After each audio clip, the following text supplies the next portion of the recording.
Kurar police station ने जो आरोपी अटक किए हैं दो, उसमें ये जो आरोपी है, ये अशिक्षित जो लोग हैं जिनको कुछ पता नहीं है, एटीएम कैसे यूज़ करते हैं जिनको समझ में नहीं आता है, या कुछ बच्चे हैं, बूढ़े लोग हैं, उनको ये लोग हेल्प करने के तरीके से उनसे बात करते थे और उनका कार्ड जो है वो अदला-बदली करके आपके कार्ड अभी चल नहीं रहा है, बाद में आइए करके उनको भेज देते थे। फिर उनका जो कार्ड है उसका पिन नंबर तो वो पता कर लेते थे हेल्प की वजह से, और उसके बाद उससे पैसा निकालते थे।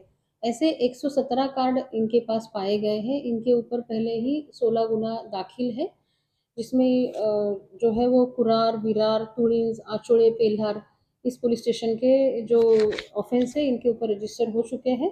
अभी भी 35 टू 40 जो ऑफेंसेस है इनसे हम लोग डिटेक्ट करेंगे। कितने लोग रहते अभी तो हमने 2 अटक किए हैं, बाकी का तपास अभी चल रहा है। कहाँ रहते थे मैम जो हर जगह है। पुरान में कितनी घटनाओं को इन्होंने अंजाम दिया? कुरार में अभी तक जो डिटेक्ट किया है उसमें 2 तो हमारे सामने है। हम जनता को आह्वान करते हैं कि अगर किसी का इस तरीके से ठगी हुआ हो तो आप कुरार पुलिस स्टेशन में आपका एफआईआर रजिस्टर कर सकते हैं। मैडम धन्यवाद। कितने कार्ड बरामद हुए हैं कि और भी सके बरामद हो सकता कार्ड?